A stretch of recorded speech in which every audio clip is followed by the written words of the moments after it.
इस कहानी में आप देखोगे कि कैसे हमने अपनी बेशर्म भाभी को सबक सिखाया। शादी के बाद एक बहू का कर्तव्य होता है कि वो उस परिवार के संस्कारों को आगे बढ़ाए। कहानी की शुरुआत एक छोटे से गांव सुनीता देवी नाम की एक औरत रहती थी, जिसके पास एक बेटा और 2 बेटियां थी। तीनों बच्चों की पढ़ाई सुनीता देवी ने अकेले खेती करके करवाई थी। रतन पढ़ने में बहुत होशियार था और 12वीं में उसने अव्वल नंबर लाए था।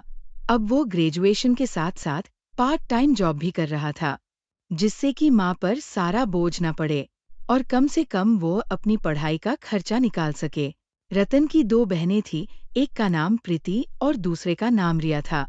दोनों बहनें पढ़ने में बहुत होशियार थी और दोनों ने भी बहुत अच्छे अंक प्राप्त करे थे 12वीं में। रतन की शादी की उम्र हो गई थी, क्योंकि माँ सुनीता की तबीयत ठीक नहीं रहती थी, क्योंकि वह काफी बूढ़ी हो चुकी थी। माँ सुनीता देवी बहुत जगह रिश्ते देखकर आई, परंतु उन्हें कोई भी लड़की समझ में नहीं आई। रतन ऑफिस में काम करता था, उधर ही उसको एक लड़की से प्यार हो जाता है। रतन काम की तलाश में अक्सर शहर में रहता था, क्योंकि पढ़ लिख कर उसका काम शहर में लगा था, तो साल में 1-2 बार वह माँ के पास आ जाया करता था। ऑफिस में जिस लड़की से रतन को प्यार हुआ था, उसका नाम वर्षा था। वर्षा काफी मॉडर्न ख्याल की थी और मॉडर्न कपड़े पहनना पसंद करती थी। रतन को इस ऑफिस में काम करते हुए 2 साल हो गए थे और पिछले 1 साल से रतन और वर्षा का रिलेशनशिप चल रहा था। रतन ने वर्षा से कहा, हमारे रिलेशनशिप को 1 साल हो गया है, अब हमें शादी कर लेनी चाहिए। तुम्हें मेरे गांव में रहना पड़ेगा मेरी माँ के साथ, क्योंकि उनकी तबीयत ठीक नहीं रहती, और दूसरी बात, वहाँ के लोग यह कपड़े पहनना संस्कार नहीं समझते। वर्षा ने बोला, मैं ऐसा नहीं कर सकती, मेरा जो पहनावा है मैं वही रखूंगी, मैं किसी के लिए बदल नहीं सकती। रतन के बहुत समझाने के बाद वह मान जाती है। रतन अपनी माँ को भी शादी के लिए मना लेता है। शादी के कुछ दिनों सब कुछ ठीक चला, परंतु कुछ दिनों बाद से ही वर्षा अपने रंग दिखाना शुरू कर देती है और छोटे कपड़े पहनना शुरू कर दिया। वह छोटे कपड़े पहनकर गांव में घूमती रहती थी। कुछ लोग देखकर बात करते हैं कि किसकी बहू है जो ऐसे कपड़े में घूम रही थी। ये रतन की बहू है, वो तो रहता नहीं है, इस बात का बहुत फायदा उठा रही है। सुना है इसके माँ पापा बहुत अमीर है, लाखों का काम करते हैं। हाँ, सही सुना है तुमने। माँ ने ये बात रतन को नहीं बताई, क्योंकि वह शहर में रहता था और माँ नहीं चाहती थी कि उसकी वजह से मियाँ बीवी में झगड़ा हो। वर्षा का पहनावा दिन ब दिन और छोटा होता जा रहा था, जिसे देखकर लोग अपनी आंखें बंद कर लेते थे। एक दिन वर्षा की पड़ोसी ने वर्षा को रोक दिया।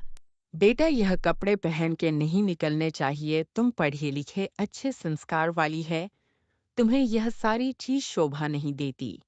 मैं पढ़ी लिखी हूँ, मैं गांव वालों की तरह गंवार नहीं हूँ, तो मेरी जो इच्छा करेगी मैं वह पहनूंगी और मैं वही करूंगी जो मुझे ठीक लगेगा। बेटा, पढ़ने लिखने का यह मतलब नहीं होता कि आप अपनी संस्कृति भूल जाएं। हमारी संस्कृति हमें साड़ी पहनना सिखाती है और एक औरतों को हमेशा पर्दे में ही रहना चाहिए।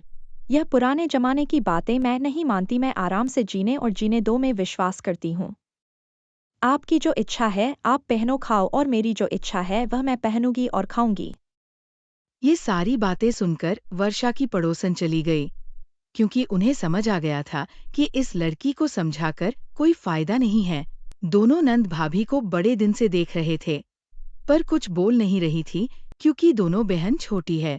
परंतु एक दिन प्रीति ने अपनी भाभी से बोला, भाभी, यह गाँव है, यहाँ पर इस तरीके का पहनावा नहीं चलता, आपसे गुजारिश है कि आप ये छोटे कपड़े न पहने। बेटा, अभी तू इतनी बड़ी नहीं हुई है जो तू मुझे समझा रही है।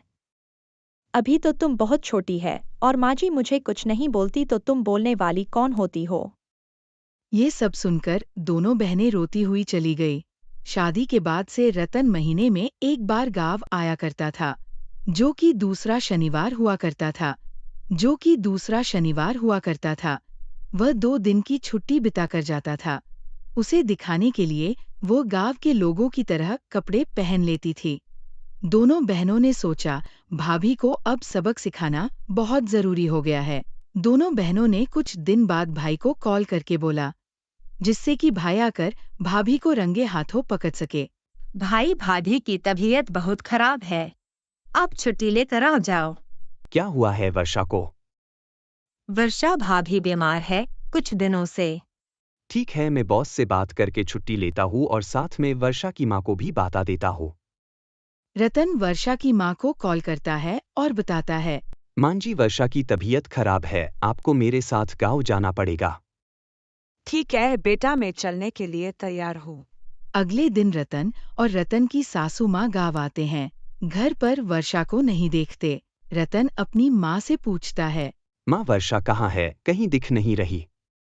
बेटा वर्षा बाहर गई है, आती होगी थोड़ी देर में। माँ, सुना था वर्षा की तबीयत खराब है। हाँ बेटा, खराब थी पर अब ठीक है। देखते ही देखते 2 घंटे हो जाते हैं पर वर्षा का कुछ पता नहीं होता। 2 घंटे बाद वर्षा को देखने के लिए वर्षा की माँ रतन और रतन की माता जी बाहर निकल जाते हैं। वह देखते हैं कि वर्षा एक रेडी वाले के पास कुछ खा रही है। रतन को वर्षा का पहनावा बिल्कुल पसंद नहीं आया।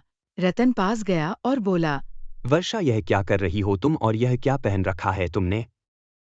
वर्षा जल्दी से खड़ी होकर बर्गर रखकर पूछती है, आप यहाँ क्या कर रहे हैं? मुझसे सवाल मत करो, मुझे जवाब दो जो मैंने पूछा। मुझे भूख लग रही थी तो मैं बाहर कुछ खाने आ गई। ठीक है कि तुम बाहर आ गई, परंतु तुमने यह क्या पहन रखा है? मैंने तुम्हें समझाया था कि यह गांव है, यहाँ के लोगों का पहनावा अलग है और तुम्हें गांव के तरीके से रहने होगा। रतन, यह बात तुम मुझ पर थोप नहीं सकते। हर किसी इंसान का अपना जीने का ढंग अलग है। वर्षा की माँ पीछे से आती है। उन्होंने वर्षा की सारी बात सुन ली थी। बेटा, हर समाज का जीने का तरीका अलग होता है। जब आप किसी समाज में जाते हैं तो आपको उस समाज के हिसाब से ढलना होता है। यह बात मुझ पर भी लागू हुई है और यह बात तुम पर भी लागू होती है, क्योंकि तुम्हारे पिताजी मुझे गांव से लेकर आए थे और मैं ऐसे ही कपड़े पहनती थी, परंतु समय के साथ और समाज के साथ मैंने अपने आप को बदला। तो बेटा, तुम्हारा भी कर्तव्य होता है कि तुम अपने परिवार के हिसाब से चलो, क्योंकि माँ बाप के बाद एक पति ही होता है जो तुम्हारी सारी इच्छाएं पूरी करता है। परंतु अगर वह पति ही दुखी रहेगा तो तुम्हें खुश कहाँ से रखेगा? सही कपड़े पहनने से संस्कारों का भी पता चलता है। मैंने अपनी बेटी को बहुत अच्छे संस्कार दिए हैं, जो कि मैं चाहती हूँ दुनिया को भी वही चीज दिखे। माँ की ये सारी बातें सुनकर वो भावुक हो गई और रोने लगी और उसने रत्न से माफी मांगी और अपनी सास से माफी मांगी। माँ, मुझे माफ कर दीजिए, मैं आगे से ऐसा कुछ भी नहीं करूंगी जिससे कि आपकी इज्जत कम हो। रतन की माँ वर्षा को माफ कर देती है। सब खुशी खुशी घर चले जाते हैं। वर्षा ने घर आकर अपनी दोनों छोटी नंदों से रोते हुए माफी मांगी। अगर आपको वीडियो अच्छी लगी हो तो लाइक, शेयर और कमेंट करना ना भूले।